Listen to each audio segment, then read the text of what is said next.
Foundation, इस class के बारे में बहुत लोगों से सुना और ये ग्रोथ भी अच्छा कर रहा है। सर इसके पीछे रीज़न क्या है?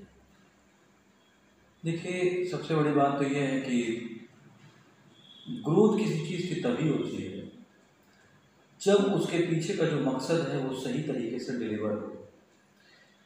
नेशन फाउंडेशन एक कोचिंग क्लासेस, तो यहाँ पढ़ने वाला बच्चा जिस मकसद को लेके आता है, अगर वो उसका मकसद पूरा हो रहा है तो वो लोगों से जाके पॉजिटिव रिस्पॉन्स देता है।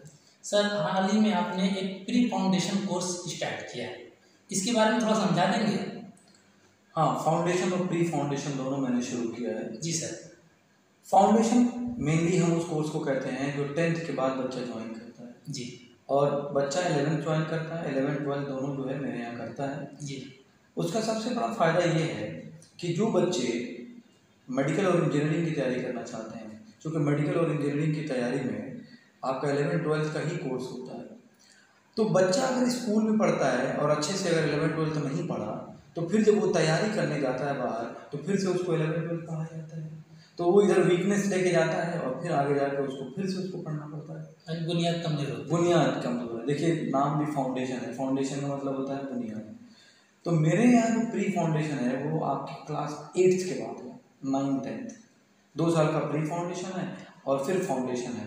कहने का मतलब है कि अगर बच्चा मेरे पास 4 साल के लिए आ जाए, जो 4 साल किसी न किसी स्कूल को भी देता है, तो 9th-10th में एडमिशन उसका होगा, 8th के बाद वो है प्री फाउंडेशन और 10th के बाद 11th-12th में एडमिशन होगा वो है फाउंडेशन। इन दोनों कोर्स का सिर्फ और सिर्फ एक मकसद है कि बच्चे को ज़हनी तौर से कम स्ट्रेस दिया जाए।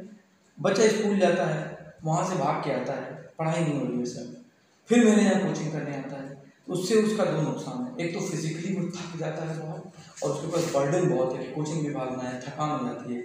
ऊपर से उनके जो पेरेंट्स हैं उनके ऊपर जो है डबल फाइनेंशियल खर्च भी आता है।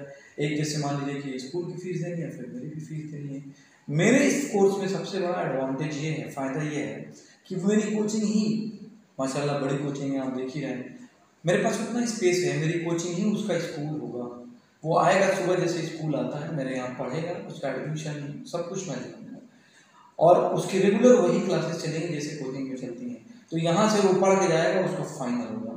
और इसमें कंटिन्यू पढ़ाई होने का सबसे बड़ा एक और फ़ायदा है कि जो कोर्स स्कूल में बमुश्किल एक बार ख़त्म होता है वो कोर्स हमारे यहाँ न जाने कितनी बार खत्म। मतलब कि बच्चे को हम 8 में जो पेरेंट्स एडमिशन करा रहे हैं 8 से आपके यहाँ ही दे दें, भेज दें। हाँ, मुझे दे दें। खासतौर से वो पेरेंट जो अपने बच्चों के फ्यूचर के लिए मेडिकल और इंजीनियरिंग के लिए सीरियस हैं। देखिए, 9th-10th का तो आप भी जानते हैं, एक ऐसा बेस है 11th-12th 9th-10th जो किसी भी एग्ज़ाम के लिए ज़रूरी है। जी सर। तो और मेरा जो फाउंडेशन कोर्स है वो मेनली, चूँकि मैं मेनली सर्विस दे रहा हूँ साइंस स्ट्रीम में, तो मैं बात करता हूँ जेईई की और नीट की। हालांकि ये तो बहुत बज़ाहिर है कि ये फाउंडेशन कोर्स उसको आगे किसी भी कॉम्पिटिटिव एग्जाम में बहुत काम आएगा अगर उसकी बुनियाद मजबूत है तो। सर आपका कहना बहुत सही है। अगर 9, 8, 12 तक अगर बच्चा बुनियादी तौर से पढ़ ले तो कोई भी एग्ज़ाम आसानी से कर सकता है, कोई दिक्कत नहीं होगी। मैं बता रहा हूँ आपको। देखिए, आगे ना, जैसे मैंने भी तैयारी किया, बहुत सारे बच्चे अभी देखिए नीट का एग्ज़ाम हुआ था, बहुत से बच्चे क्वालिफाई किए थे, लेकिन आप इंटरव्यू देखिए, कोई 2 साल, कोई 4 साल, कोई 5 साल तैयारी करता है। आखिर वजह क्या है उस तैयारी करने की? वजह ये है कि यहाँ से चले जाते हैं हम, बेस कमज़ोर होता है और वहाँ पे वो टीचर जो है हमको फिर से कॉम्पिटिटिव लेवल पढ़ाता है। हमारा तो बेस ही कमज़ोर होता है तो कॉम्पिटिटिव लेवल हम कहाँ से पढ़ाएंगे? तो इस बुनियादी जो कमज़ोरी है उसको मजबूत करने के लिए मैंने ये कोर्स लॉन्च किया है और मैं अल्लाह पाक का बहुत शुक्रगुज़ार हूँ, बहुत ज़्यादा शुक्रगुज़ार हूँ कि इसका रिस्पांस बहुत ही अच्छा है, काफ़ी लोग आ रहे हैं एडमिशन के लिए। तो मैं और पेरेंट्स से कहना चाहूँगा कि 8 से ही आपके द नेशन फाउंडेशन में एंट्री करा दें, इससे आपके बच्चे भी मजबूत होंगे, उनका भविष्य भी मजबूत होगा इंशाअल्लाह।